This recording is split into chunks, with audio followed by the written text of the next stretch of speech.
Hello friends, good morning. आज हम आपको इलेक्ट्रिक चार्ज एंड फील्ड का पार्ट 3 लेके आए हैं, जिसमें हम पढ़ेंगे वस्तुओं का आवेशन। क्या पढ़ेंगे? वस्तुओं का आवेशन। वस्तु या पदार्थ का आवेशन, ये आपका टॉपिक है। आवेशन से आप लोग समझ गए होंगे, किसी पदार्थ को आवेशित करने की प्रक्रिया को ही आवेशन कहते हैं। क्लियर? किसी सिंपल वे में आप बता सकते हैं क्या? किसी पदार्थ को आवेशित करने की प्रक्रिया को हम क्या कहते हैं? आवेशन कहते हैं। क्लियर?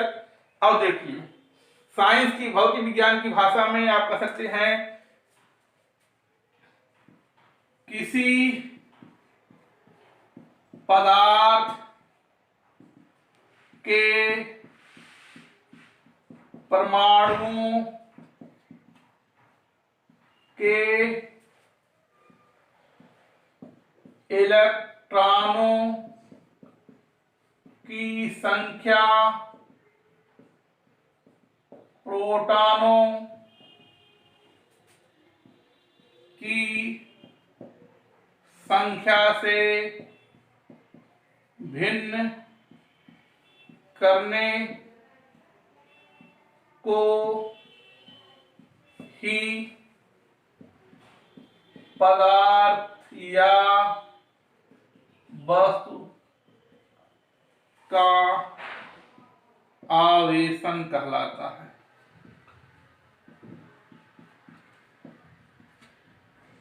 ये आपकी परिभाषा है साइंस की भाषा में। किसी पदार्थ के परमाणुओं के इलेक्ट्रॉनों की संख्या को प्रोटॉनों की संख्या से भिन्न करने को ही, या भिन्न करने की प्रक्रिया को ही पदार्थ या वस्तु का आवेशन कहलाता है। क्लियर? आवेशन की परिभाषा क्लियर हो गया? ठीक है, आप लोग इसको नोट कर लीजिए। अब पढ़ेंगे आवेशन के प्रकार, आवेशन की विधि।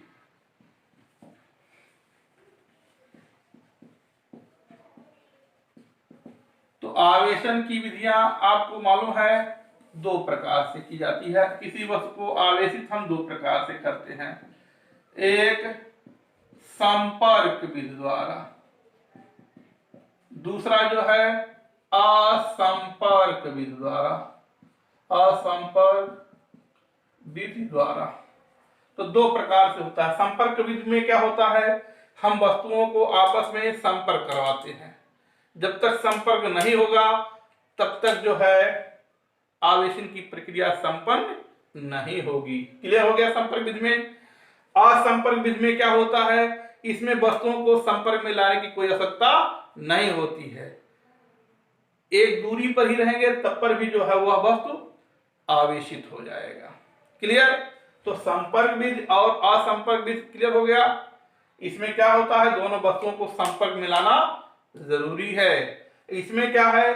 दोनों वस्तुओं को संपर्क में लाना जरूरी नहीं होता। क्लियर? अब देखिए, संपर्क विधि को हम दो प्रकार से पढ़ते हैं। एक जो होता है घर्षण विधि द्वारा। किस विधि द्वारा? घर्षण विधि द्वारा। दूसरा जो है चालन विधि द्वारा। क्लियर? इसमें जो है असंपर्क विधि में केवल एक ही है, वह है प्रेरण विधि द्वारा। तो ये आपका जो है नोट कर लीजिए। संपर्क विधि में कौन कौन से हैं? घर्षण विधि, दूसरा क्या है? चालन विधि। असंपर्क विधि में क्या है? प्रेरण विधि। क्लियर? अब हम पढ़ेंगे क्या? घर्षण विधि द्वारा जो है वस्तुओं का आवेशन। क्लियर? पहले क्या पढ़ेंगे? घर्षण विधि द्वारा। घर्षण विधि द्वारा आवेशन। क्लियर? इस वस्तुओं में यानी इस प्रकार की विधि में जो है दो वस्तुओं को आपस में हम क्या करते हैं, रगड़ते हैं। दो वस्तुओं को संपर्क में ले आए और इसको आपस में रगड़ते हैं, यानी घर्षण कराते हैं, एक दूसरे को घर्षण कराते हैं। तो किसी एक वस्तु से इलेक्ट्रॉन दूसरी वस्तु पर स्थानांतरित हो जाती है, जिसके कारण ये दोनों वस्तु आवेशित हो जाते हैं। क्लियर? घर्षण विधि में क्या है, दोनों वस्तुओं को संपर्क में लाए और दोनों वस्तुओं को आपस में क्या रगड़े या घर्षण कराए, जिससे किसी एक वस्तु से दूसरे वस्तु पर इलेक्ट्रॉन क्या होगा, स्थानांतरित हो जाएगा, जिसके कारण जो है दोनों वस्तुएं जो है आवेशित हो जाएंगी। तो जिस वस्तु से इलेक्ट्रॉन दूसरे वस्तु में जाता है वह ऋणावेशित, और जिससे जाता है वह धनावेशित। यानी जिस पदार्थ में इलेक्ट्रॉन गया वो ऋणावेशित, जिस पदार्थ से इलेक्ट्रॉन गया वह पदार्थ जो है धनावेशित। क्लियर? अब देखिए आप, तो देखिए परिभाषा देख लीजिए। जब दो वस्तु को आपस में रगड़ते हैं तो एक वस्तु से इलेक्ट्रॉन दूसरी वस्तु में चले जाते हैं, जिससे दोनों वस्तु आवेशित हो जाते हैं। अब नंबर 1 में आप जानेंगे, जिस वस्तु से इलेक्ट्रॉन जाता है वह धनावेशित हो जाता है।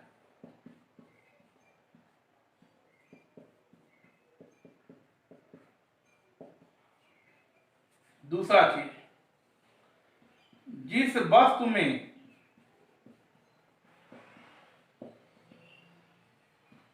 इलेक्ट्रॉन जाता है वह ऋणावेशित हो जाता है। क्लियर? अब इसमें देखिए आपको बताया गया होगा कांच की छड़ को,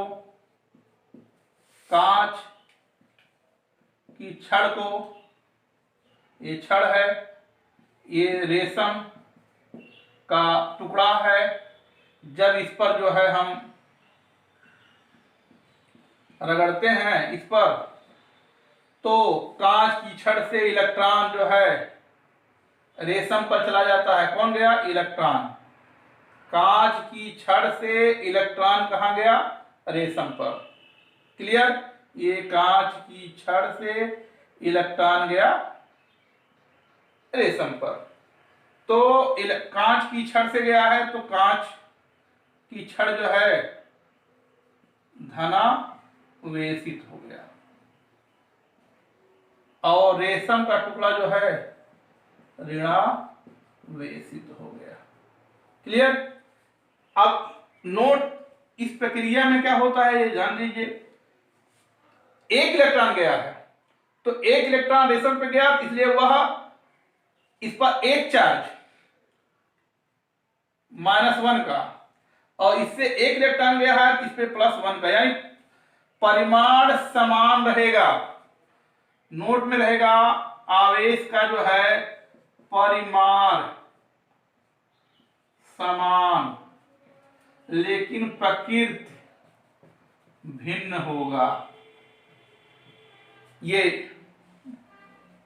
आवेश का परिमाण समान परंतु प्रकृति भिन्न, ये नोट में रहेगा। क्लियर हो गया? सबको समझ में आ गया होगा? ठीक, बहुत बढ़िया। दूसरा देखिए, आपको बताया गया है चालन विधि द्वारा आवेशन। ठीक, तो इसमें सबसे पहले ये जान लीजिए आप लोग कि एक वस्तु हम आवेशित लेते हैं। क्या लेते हैं? आवेशित। सर्वप्रथम ये हमने ले लिया आवेशित वस्तु। उसके बाद दूसरी वस्तु जो होगा हम अनावेशित या उदासीन वस्तु लेते हैं। उदासीन या अनावेशित वस्तु लेते हैं, ठीक। और इसको एक पतले तार के द्वारा इसको हम जोड़ देते हैं। तो आपको मालूम होगा कि ये आवेशित वस्तु यानी धनावेशित वस्तु है, इसका विभव कुछ न कुछ होगा अर्थात ऊंचा होगा। यह उदासीन था, इसका विभव शून्य था। विभव क्या था? शून्य था, अर्थात इसके विभव में अंतर है, ठीक। जब विभव में अंतर होता है तभी आवेश का प्रवाह होता है। अब इसमें आवेश इस पर आना प्रारंभ हो जाएगा।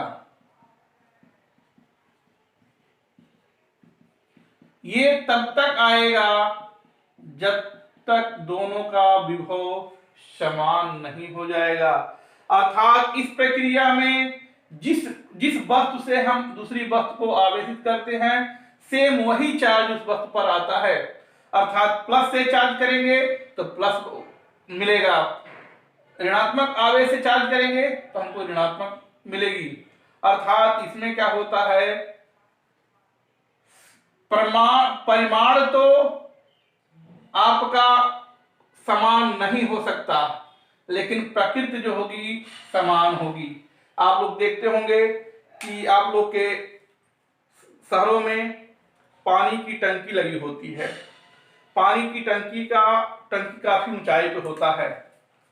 पानी की टंकी काफी ऊंचाई पे होता है और पानी की टंकी ये है पृथ्वी तल से जो है काफी ऊंचाई पर है। ये इसका ऊंचाई H1 है।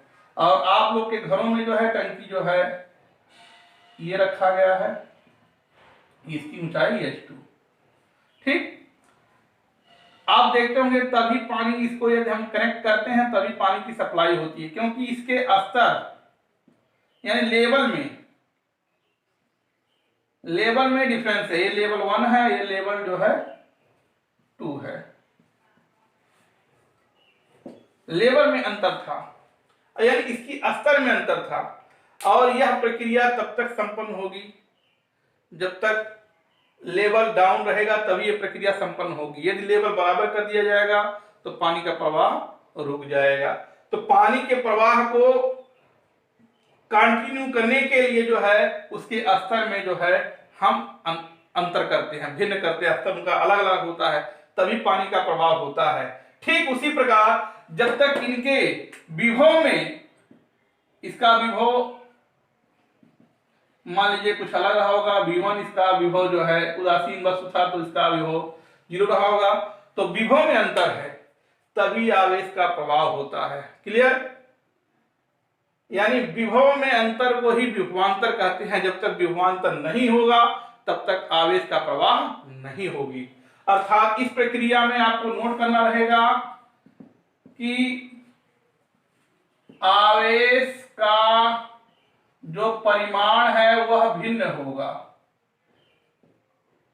परिमाण भिन्न रहेगा, परंतु प्रकृति जो होगी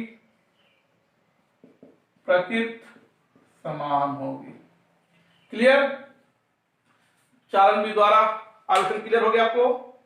और देखिए अभी यही दो समान गोले हैं और समान त्रिज्या की हों, बराबर गोले हों, और यदि इसका आवेश Q1 है, इसका Q2 हो, और इसको एक पतले तार से जोड़ते हैं तो इन पर आवेश क्या होगा। तो उसके लिए आप लोग जान लीजिए, इन दोनों वस्तुओं पर मान लीजिए आवेश अब आ गया Q, तो अब कितना आवेश आएगा, तो इस Q1 Q2 को जोड़ लेते हैं और 2 से हम डिवाइड कर देते हैं। अब प्रत्येक पदार्थ पर जो है आवेश की मात्रा क्लियर हो गया। ठीक, यदि मान लीजिए इस आवेश 40 कूलम का है, इस पर आवेश जो है 20 कूलम का है, हम पहले चार्ज जोड़ते हैं। अब इन दोनों पर आवेश की मात्रा क्या होगी, समान, तो आप लिख सकते हैं 40 धन 20/2 अर्थात 60/2 अर्थात 30। अब दोनों पर जो है 30-30 कूलम का आवेश रहेगा। जब गोला की त्रिज्या समान हो, समान आकार के हों, एक धातु के हों, तभी ये प्रक्रिया संपन्न होगी, ऐसा आएगा। क्लियर? आज के लिए वीडियो इतना ही। धन्यवाद।